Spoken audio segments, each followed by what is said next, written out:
தமிழகம் எங்கும் max gold cash for your gold. Max gold நீங்க தங்க மட்டும் இல்லைங்க, பிளாட்டினம், டைமண்ட், சில்வர், ரூபினி எதை வேணாலும் விற்கலாம். உங்களுக்கான பணம் ரொக்கமா கையிலயோ இல்லைன்னா பேங்க் அக்கௌண்ட்லயோ உடனடியாக செலுத்திடுவாங்க.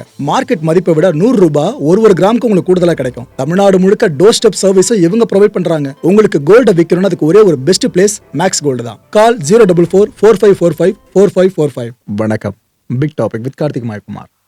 இந்த ஈரான்ல இருக்க நியூக்ளியர் ஃபெசிலிட்டிஸ் இருக்குல்ல, அதை இஸ்ரேலும் அமெரிக்காவோ தாக்கிட்டாங்க அப்படின்னா அதுக்கப்புறம் பெரிய ரிஸ்க் ஒன்று இருக்கு. அதுதான் அணுக்கதிர்வீச்சு அபாயம். அது இப்போ ஏற்பட்டிருக்குன்னு உலக நாடுகள் பயப்பட ஆரம்பிச்சிருக்குங்க. இதை பற்றியும் இந்த கான்ஃப்ளிக்டோட அடுத்த கட்ட நகர்வுகளை பற்றி தான் முழுக்க பார்க்க போகிற நிகழ்ச்சிகளை போகலாம்.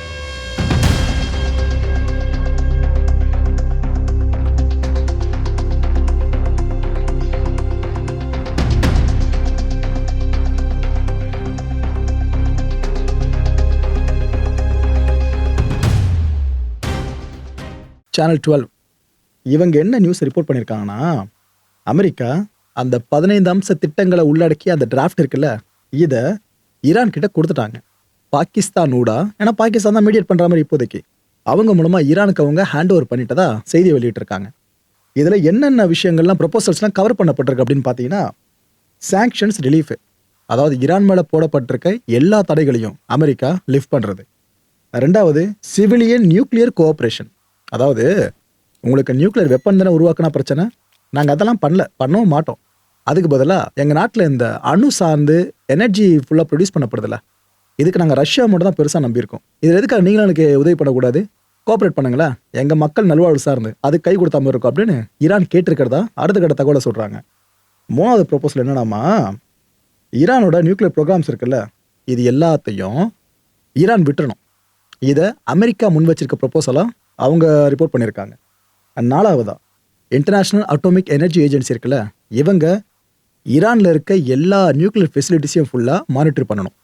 இதுக்கு அவங்களுக்கு ஃப்ரீ ஹேண்டு கொடுக்கப்படணும். இந்த ரெஸ்ட்ரிக்ஷன்ஸ் போட்டு அவங்கள உள்ளே வரவிடாமல் பண்ணுறது இதெல்லாம் பண்ணக்கூடாது. ஸோ அவங்களுக்கு நம்ம ஃப்ரீ ஹேண்டை மானிட்டர் பண்ணுறதுக்கு ஈரான் கொடுக்கணும். இதில் ஐந்தாவதாக பார்த்தீங்கன்னா, மிசைல்ஸை லிமிட் பண்ணணும்.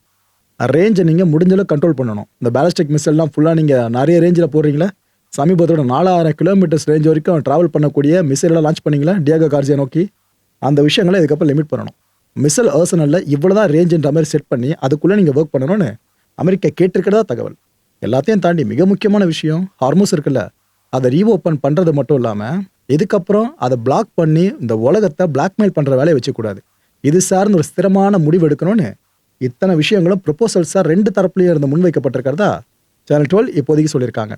ஓகே, டொனால்ட் ட்ரம்ப் இவர் பெண்ணெடுத்தமாக பேசியிருக்காரு. நாம் ஈரானோட லீடர்ஸ் எல்லாருக்கதையும் முடிச்சிட்டோம். முக்கியமான லீடர்ஸ், நம்மளோட லெஜிட்டிமேட் டார்கெட்ஸாக செட் பண்ண லீடர்ஸ் எல்லாரையும் நம்ம முடிச்சிட்டோம். இதுக்கப்புறம் அவங்க சும்மா இல்லாமல் திரும்பவும் புதிய தலைவர்களை தேர்வு பண்ணாங்க ஈரானில். நம்ம என்ன பண்ணோம், அவங்க கதையும் சேர்த்து முடிச்சிட்டோன்னு இதை பெருமிதமாக சொல்கிறாரு டொனால்ட் ட்ரம்ப். இவர் சொல்கிறபடி பார்த்தீங்கன்னா, ஈரானோட புதுசாக அப்பாயின்ட் பண்ணப்பட்ட சுப்ரீம் லீடர் இருக்கார்ல, அவருக்கு என்னாச்சுன்ற பயம் பல பேருக்கு அதிகரிக்க ஆரம்பிச்சிருக்கு. கடுமையான காயத்தை அவர் ஏந்தி இருக்கிறதா அமெரிக்காவே இருக்கணும்னு சொல்லிச்சு. ஆனால் இப்போ இது போல ஸ்டேட்மெண்ட்ஸை பார்க்குறப்ப அவருக்கு என்ன இருக்குமோ எதாக இருக்குமோ பல பேரும் தோண ஆரம்பிச்சிருக்கு. நாம் இந்த புதுசாக வந்தனோட கதையை முடித்தோமா, இப்போது இன்னும் புதுசாக ஒரு டீமை ஈரான் கிரியேட் பண்ணிட்டாங்க. அடுத்தடுத்த பொசிஷன்னு சொல்லிட்டு இப்போ அவங்கெல்லாம் நாம் எதுவும் பண்ண போகிறதில்ல, அவங்களோட செயல்பாடுகளை வச்சு தான் பண்ணலாமா வேணாமான்னு முடிவு பண்ணுவோம். பார்ப்போம் அவங்க நமக்கு ஃபேவராக திரும்புகிறாங்களான்னு சொல்லிட்டு. அப்படி அவங்க உலக அமைதி சார்ந்து நமக்கு ஃபேவராக திரும்பிட்டாங்க அப்படின்னா யார் எதுவும் பண்ண போகிறதில்ல, டீலை நம்ம போட்டுற போகிறோம். ஸோ இது வரைக்கும் ஈரானில் நாங்கள் ஸ்ட்ரைக் பண்ணது காரணமே இந்த ரிஜிமில் இருக்கவங்கள எப்படியாவது நாம் வழிக்கு கொண்டு வரணும்னு சொல்லிட்டு தான். அதில் கிட்டத்தட்ட நாம் டார்கெட்டை ரீச் பண்ணியிருக்கோன்ற மாதிரி டொனால்ட் ட்ரம்ப் அவர்கள் இந்த போரில் வெற்றியாளன் நான் தான் அந்த விஷயத்தை டைரெக்டாக சொல்லாமல் இவ்வளோ சொல்லி வச்சுருக்காப்புல. எனக்கு யார் மேலே நம்பிக்கை கிடையாது. அவர் யாரை சொல்கிறாருன்னு தெரில. ஈரானில் இருக்கிறவங்கள சொல்கிறாரா இல்லை இஸ்ரேலுக்காக தான் இவ்வளோ பெரிய பஞ்சாயத்து, இஸ்ரேலில் இருக்கிறவங்களே சொல்கிறாங்களான்றது அவருக்கு தான் வெளிச்சம். நாம் கரெக்டான பீப்புள் கிட்ட ஈரானில் பேசிக்கிட்டு இருக்கோன்னு சொல்கிறாரு. அதான் அமெரிக்கா முதல்ல சொல்லிச்சுல, ட்ரம்ப் சொன்னார்ல, இது போல் ஈரான் கிட்ட பேசிட்டோங்க, அவங்க நம்ம கேட்குறதுல ஓகே சொல்லிட்டாங்க, அவ்வளோதான் போர் சீக்கிரமே நிற்க போகுது அதுன்னு சொன்னார். உடனே ஈரான் சைடில் கேட்டப்ப, ஏங்க நீங்கள் வேறு அவங்க எங்கிட்ட பேசவே இல்லை அப்படின்னு சொன்னாங்க. ஸோ யாருக்கிட்ட தான் அவர் பேசியிருக்காருன்னு இவர்கிட்டே திரும்ப கேட்டால், ஈரானில் ரொம்ப டாப் பொசிஷனில் இருக்க ஒருத்தர் அவங்ககிட்ட பேசியிருக்கோம். அதனால் கரெக்டாக எல்லாமே நடந்துட்டுருக்கு. ஹார்மோஸில் கொஞ்சம் ரிலாக்ஸேஷன் பண்ணாங்களே, அதுக்கெல்லாம் காரணம் அவர்கிட்ட நாங்கள் பேசினதான்னு ட்ரம்ப் சொல்கிறாரு. ஆனால் கடைசி வரைக்கும் பேரை மென்ஷனே பண்ணலங்க. இதெல்லாம் ஈரானுக்கே குழப்பமானோ தெரியல, யார்கிட்ட பேச நம்மகிட்ட பேசணும்னு சொல்லிட்டு இருக்காருன்னு அவங்க குழம்பிட்டு இருக்காங்க போல இருக்கு. இதில் இன்னொரு மேட்டர் சேர்த்து சொல்கிற ட்ரம்ப்பு, அவங்களுக்கு டீல் வேணுமா இப்போ ரொம்ப அவசரமாக கேட்குறாங்க, ஒரு மாதிரி டென்ஸாக இருக்காங்க, நம்ம அடிச்சு அடி அப்படி ரொம்ப ரொம்ப டீப்பாக கேட்குறாங்க, டீல் வேணும்னு சொல்லிட்டு டீலை மேக் பண்ணுங்க அவ்வளோ கேட்குறாங்கன்னு ஈரான் ஏதோ அமெரிக்கா காலை பிடிச்சி கெஞ்சிற மாதிரி அவர் பேசி வச்சிருக்காரு. இன்னொரு பக்கம் இந்த பேச்சுவார்த்தை போயிட்டு இருக்கிறதா ட்ரம்ப் சொன்னார்ல, இது யார் யார் முக்கிய தலைகளாக இருக்காங்களாமா, அமெரிக்க துணை அதிபர் ஜேடி வான்ஸ் இருக்கார்ல இவர், அப்புறம் US secretary of state Marco Rubio இருக்கார்ல இவர், இந்த 2 பேர் தான் இந்த பேச்சுவார்த்தையை லீட் பண்ணுறதாவும் ட்ரம்ப் சொல்லியிருக்காரு. ஆக்சுவலாக இதை பற்றியும் ஐஆர்ஜிசியில் கேட்குறப்ப அவங்க என்ன தெரியுமா சொல்கிறாங்க, அட நீங்கள் வேற, அமெரிக்கா இது போல் எங்கிட்ட பேசவே இல்லை, நாங்கள் நினைக்கிறோம் அவங்களுக்குள்ளேயே டீமை செட் பண்ணி அவங்களுக்குள்ளேயே பேசிட்டு அவங்களுக்குள்ளேயே போற நிறுத்துறதை அனௌன்ஸ் பண்ணுறாங்க போல இருக்கு. இப்படி தான் அமெரிக்கா பிஹேவ் பண்ணிட்டு இருக்கு. அமெரிக்கா டாக்கிங் இட் செல்ஃப்ன்ற மாதிரி ஐஆர்ஜிசி வார்த்தைகளை பயன்படுத்தி இருக்கு. ஓகே, ட்ரம்ப் அதுக்கப்புறம் என்ன சொல்கிறாப்புல, யுனைடெட் அரப் எமிரேட்ஸ் எக்ஸலண்ட்டுப்பா, இந்த கான்ஃப்ளிக்டில் சூப்பராக செயல்படுறீங்க அப்படின்னு சும்மா இருக்கிற யூஏஇயை இழுத்து விட்ற மாதிரி இருக்குங்க. இப்போ இந்த ஸ்டேட்மெண்ட்டை ஈரான் கேட்டுச்சுனாக்கா எவ்வளோ ட்ரிகர் ஆகும். ஓ, இவ்வளோ நாளாக யூஏஇ மேலே எனக்கு டவுட் இருந்துச்சு, அவங்க தான் அடிச்சுட்டு இருந்தோம் பெருசாக, இப்போ கன்ஃபார்ம் ஆகிடுச்சு, அவங்க தான் ஃபுல்லாக ஹெல்ப் பண்ணியிருக்காங்களா அப்படின்னு நினைக்க மாட்டாங்க. இன்னொரு பக்கம் கத்தாரை சும்மா சொல்லக்கூடாது, கிரேட், அவங்க சர்வீஸ் வேறு லெவலில் இருந்துச்சுன்னு இன்டர்செப்ட் பண்ணுற விஷயம், ஈரானோட ட்ரோன்ஸையும் மிசைல்ஸையும் கத்தாரெலாம் வச்சு இன்டர்செப்ட் பண்ணிட்டு இருக்காங்களே, இதை வச்சு டொனால்ட் ட்ரம்ப் அவர்கள் சர்டிஃபிகேட் எப்படி கொடுத்துருக்காரு. இது அவங்கள புகழ்றேன்னு நினச்சிக்கிட்டு ஈரான் கிட்ட மாட்டி விடுற மாதிரி இருக்கு. ஒன்று இந்த வாரில் இப்போ வரைக்கும் நம்ம கை தான் ஓங்கியிருக்கு, ஜெயிச்சிட்டோம் நம்ம கிட்டத்தட்ட அப்படின்ட்டு அனௌன்ஸ் பண்ணியிருக்காரு ட்ரம்ப். கிட்டத்தட்டன்றது இந்த போர் இன்னும் முடியல ஒட்டு மொத்தமாக அதை குறிக்கிறது கிட்டத்தட்ட. ஸோ இதுக்கப்புறம் ஈரான் எதுக்காக காத்திருக்கணும், ஒழுங்காக டீலை போட்டோமா, அமைதியை கொண்டு வந்தோமா, உலகம் முழுக்க இந்த ஆயில் ப்ரைஸ் சார்ந்த ஷார்ட்டேஜ் ஏற்பட்டிருக்கல, எல்பிஜி சார்ந்தலாம், அந்த பிரச்சனை முச்சு விட்டுலாம். ஸோ என் பாலை தூக்கி அந்த கோர்ட்டில் போட்டேன், இதுக்கப்புறம் ஈரான் எடுக்கிற முடிவு தானே ட்ரம்ப் கை வச்சிட்டாப்ல. இந்த விஷயத்தில் சைனாவோட என்ட்ரி இல்லாமல் இருந்தால் சரியாக இருக்காதுல்ல. சைனாவோட வெளியுறவுத்துறை அமைச்சரான வாங் இ இவர் ஈரானோட வெளியுறவுத்துறை அமைச்சரான அப்பாஸ் கிட்ட பேசியிருக்காருங்க ஃபோனில் தான். அப்போது அப்பாஸ் அவர்கள் இவர்கிட்ட என்னென்ன தெரியுமா சொல்லியிருக்காரா, ஏங்க நாங்கள் எதிர்பார்க்குறது காம்ப்ரிஹென்சிவ் சீஸ்ஃபயர், இதைத்தான் நாங்கள் எதிர்பார்க்குறோமே தவிர சும்மா டெம்பரவரியாக 5 நாட்களுக்கு சீஸ்ஃபயர் 10 நாட்கள் சீஸ்ஃபயர் எங்களுக்கு அதெல்லாம் தேவையில்லை. இல்லையா, பிரச்சனை பெருசாக கொண்டு போய் எவ்வளோ தூரம் முடியும்னு பார்த்துலானாக்கா அதுக்கும் நாங்கள் ரெடியாக தான் இருக்கோம், இப்போ இருக்க திருப்பி அடிச்சுக்கிட்டு இருக்கோம் பயங்கரமா. ஸோ டெம்பரவரியான முடிவுலாம் தேவையில்லை. ஹார்மோஸை நாங்கள் எதோ க்ளோஸ் பண்ணி வச்சிருக்கோம் ஒரு முறை சொல்லிட்டு இருக்காங்க அமெரிக்கா, அதெல்லாம் கிடையாது. ஹார்மோஸ் இன்னும் ஓப்பனில் தான் இருக்கிறதா ஈரான் சொல்லியிருக்கு. ஓப்பன்னா யாருக்கு ஓப்பன், ஈரானோட ஃப்ரெண்ட்லி கண்ட்ரிஸ்க்கு மட்டும் தான் ஓப்பன், அப்படி தான் நாம எடுத்துக்கணும். ஓகே, அப்பாஸ் என்னென்ன சொன்னான்னு பார்த்துட்டீங்களா. அடுத்தபடியாக வாங் என்னென்ன சொன்னார் தெரியுமா அப்பாஸ் கிட்ட, ஏங்க இந்த பிரச்சனையை பொறுத்த வரைக்கும் தீர்வு காணணும் அப்படின்னா சண்டை போட வேணாம், உட்காந்து பேசினா போதும். அதாவது docking is always better then fighting அப்படின்ற வார்த்தைகளை இவர் பயன்படுத்தியிருக்காரு. ஸோ சைனாவோட இந்த மத்தியஸ்தம் பண்ணுற முயற்சி இருக்குல்ல, இதை மனப்பூர்வமாக வரவேற்கலாம். ஏன்னா மிடில் ஈஸ்ட் இந்த அளவுக்கு கான்ஃப்ளிக்டை ஃபேஸ் பண்ணியிருக்கிறதுனால எந்த நாடுக்கு பெருசாக பாதிப்போ இல்லையோ சைனாவுக்கு பெரும் பாதிப்பு. ஹார்மோஸ் சார்ந்து நிறைய டிரான்ஸ்போர்ட்டேஷன் சைனா பேஸ் பண்ணி நடக்குதுல்ல, ஆயில் வரத்தெல்லாம் சேர்ந்து தான் சொல்கிறேன். ஸோ இவங்க இந்தளவுக்கு மத்தியஸ்தம் பண்ணுறது அவங்களோட சுயநலம் சார்ந்து இருந்தாலும் ஒரு நாடு அரசாங்கங்கள் இந்தளவுக்கு சுயநலமாக நடந்துக்க காரணம் என்ன, அந்த நாட்டு மக்களை காக்க தான். ஸோ அதுக்கு பின்னாடி இருக்க பொது நலத்தை நாம் இம்பார்ட்டன்ஸ் பண்ணியே ஆகணும். ஈரான் ஏதோ பற்றி எரிஞ்சிக்கிட்டு இருக்கு பயங்கரமாக, அங்கே இருக்க மக்கள்லாம் உருக்குலைஞ்சு போயிட்டாங்க, அந்த நாடே ஒட்டுமொத்தமாக டெமாலிஷ் ஆகிற மாதிரி இருக்குது, அது இதுன்னு பல பேர் சொல்கிறாங்களே. ஆக்சுவலாக ஈரான் ரைட் நோ பார்த்தீங்கன்னா இப்படி தான் இருக்குது. வார் நடந்துட்டுருக்கு, ஆனாலும் ஈரானிய மக்கள் அவங்களோட அன்றாட வேலைகள் இருக்குல்ல அதை பார்த்துக்கிட்டு தான் இருக்காங்க. சாலைகளுக்கு போகிறது, அங்கே தெருவோரமாக இருக்கிற நிறைய கடைகளை ஆக்கிரமிக்கிறது, அங்கே ஃபுல்லாக அவங்களுக்கு தேவையான பொருட்களை வாங்குறது, இதுதான் நடந்துக்கிட்டு இருக்கு. இதை பாருங்க, இந்த மார்க்கெட்ஸ்லாம் இருக்குல்ல டெஹ்ரானில், ஈரான் கேபிட்டல், அங்கேயும் மக்கள் வராங்க, வழக்கம் போல் வராங்க, உணவுப் பொருட்களை வாங்கிட்டு வீட்டுக்கு போயிட்டு இருக்காங்க. ஏன்னா அவங்களுக்கு போர் புதுசு கிடையாதுங்க ஈரானை பொறுத்த வரைக்கும். அதுவும் ஒரு போர்னு அவங்க காலை வச்சுட்டாங்கன்னா வெற்றியை தான் மேக்சிமம் பார்த்துருக்காங்க. அப்படி இருக்க மக்கள் இந்த வாரம் பார்த்து பயந்துருவா போகிறாங்க. இதை உங்களுக்கு தெளிவாக உணர்த்துறதுக்காக தான் இந்த ஃபோட்டோஸ் உங்களுக்கு காண்பிச்சிருந்தேன். இஸ்ரேல் இப்போ என்ன தெரியுமா சொல்லியிருக்கு, என்ன எல்லாரும் ஈரானை மட்டும் டார்கெட் பண்ணுறீங்க, ஆனால் ஹெஸ்புல்லா விட்டுட்டு இருக்கீங்க.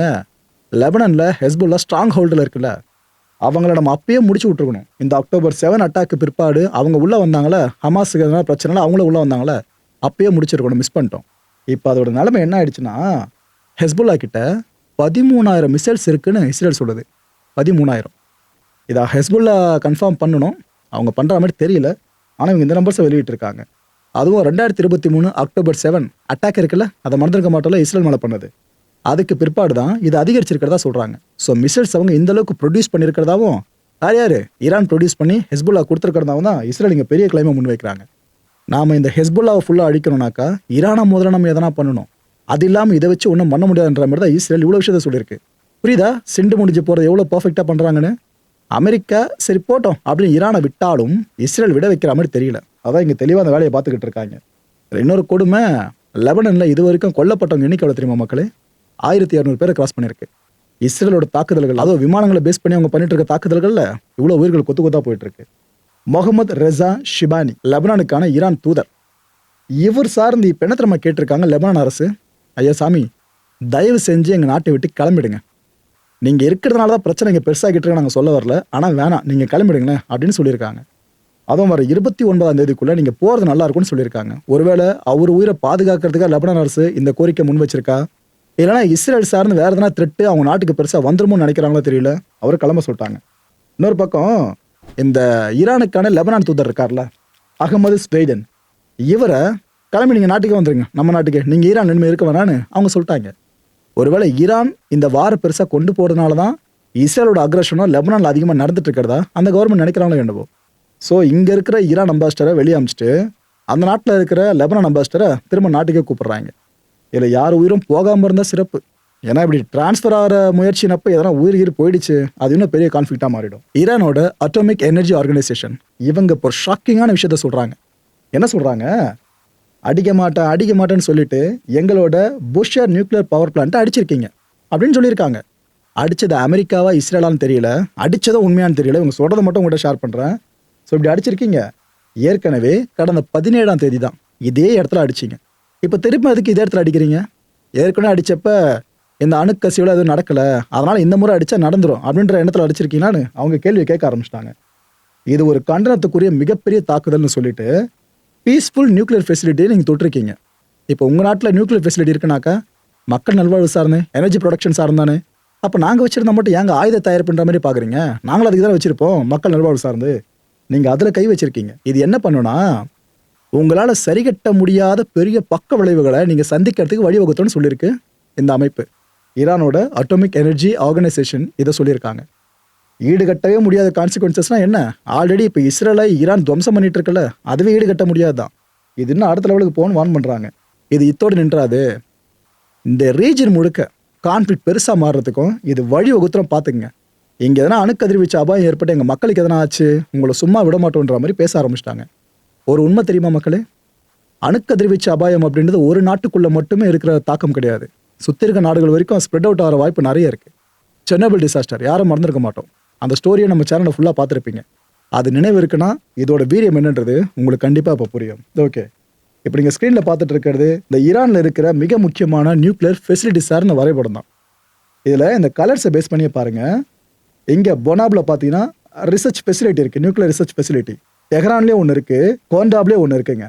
அண்ட் இந்த நியூக்ளியர் பவர் பிளான்ட் எடுத்துக்கிட்டிங்கன்னா புஷர் இருக்குல்ல, அந்த ஸ்டேட்மெண்ட்டில் சொன்னாங்க பாருங்கள், இந்த பகுதியில் இருக்குது. யுரேனியம் மைன் அது எங்கெங்கே இருக்குன்னா 2 பகுதிகள், ஒன்று சாகண்ட், அப்புறம் இன்னொன்று panther Abbas. And uranium conversion plant பார்த்தீங்கன்னா அது இருக்கிறது ஒரே ஒரு இடம் மட்டும்தான், இஸ்ஃபஹானில் அமைஞ்சிருக்கு. ஸோ இஸ்ஃபஹானும் புஷரும் ஈரானோட நியூக்ளியர் ஃபெசிலிட்டி சார்ந்த ரொம்ப ரொம்ப முக்கியமான பகுதிகள். யுரேனியம் என்ரிச்மெண்ட் பிளான்ட் எங்கே இருக்குன்னு பார்த்தீங்கன்னா இதுதான் மூலமே.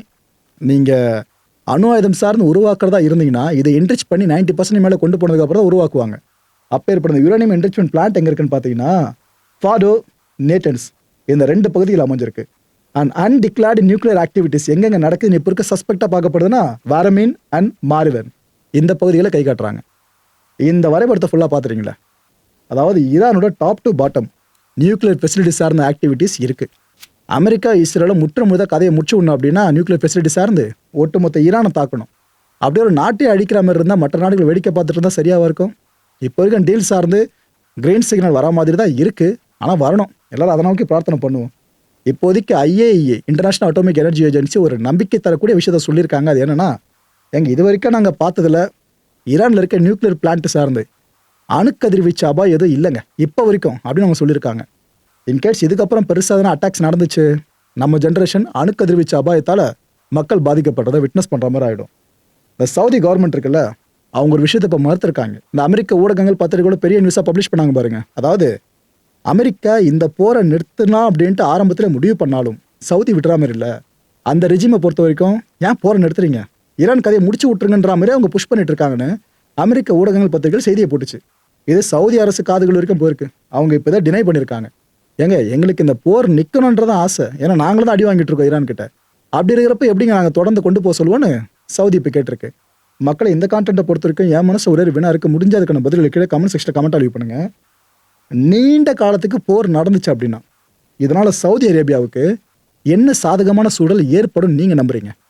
அடுத்த நிகழ்ச்சியை சந்திக்கலாம். நன்றி, வணக்கம். தமிழகம் எங்கும் max gold, cash for your gold. Max gold நீங்க தங்க மட்டும் இல்லைங்க, பிளாட்டினம், டைமண்ட், சில்வர், ரூபினி எதை வேணாலும் விற்கலாம். உங்களுக்கான பணம் ரொக்கமா கையிலயோ இல்லைன்னா பேங்க் அக்கௌண்ட்லயோ உடனடியாக செலுத்திடுவாங்க. மார்க்கெட் மதிப்பை விட 100 ரூபாய் ஒரு கிராமுக்கு உங்களுக்கு கூடுதலா கிடைக்கும். தமிழ்நாடு முழுக்க டோர் ஸ்டெப் சர்வீஸும் இவங்க ப்ரொவைட் பண்றாங்க. உங்களுக்கு கோல்ட விற்கணும்னு அதுக்கு ஒரே ஒரு பெஸ்ட் பிளேஸ் மேக்ஸ் கோல்டு தான். கால் 04445454545. என் அன்பார்ந்த மாயம் ஸ்டுடியோஸ் நேயர்களே, மாயம் பக்தின்னு ஆன்மீகத்துக்காக பிரத்யேகமா ஒரு சேனலை கொண்டு வந்திருக்கோம். மறக்காம சப்ஸ்கிரைப் பண்ணி அந்த சேனலுக்கு உங்களோட ஆதரவை மனப்பூர்வமா தெரிவிங்க.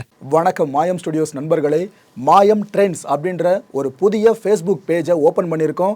நீங்கள் யூடியூப்ல பார்த்துட்டு இருக்கீங்களா நம்மளோட கான்டென்ட்ஸ்லாம். இதெல்லாம் விட ஒரு படி மேலே ரொம்ப கிறிஸ்பாகவும் ரொம்ப சூப்பராகவும் நிறைய கான்டென்ட்ஸ் உங்களுக்கு இந்த பேஜில் காத்துட்டு இருக்குங்க. ஸோ உடனடியாக ஃபேஸ்புக் பிளாட்ஃபார்ம் போங்க, மாயம் ட்ரெண்ட்ஸ்னு டைப் பண்ணி சர்ச் பண்ணி நம்ம பேஜை ஃபாலோ பண்ணுங்க. அப்படியே நம்ம சேனலையும் நீங்கள் சப்ஸ்கிரைப் பண்ணிட்டீங்க அப்படின்னா இன்னும் நிறைய புது கான்டென்ட்ஸை உங்களுக்காக ப்ரொடியூஸ் பண்ணி கொடுத்துக்கிட்டே இருப்பாங்க. நீங்கள் பண்ணுற ஒவ்வொரு சப்ஸ்கிரிப்ஷனும் எங்களுக்கு பெரிய மோட்டிவேஷனாக அமையும்.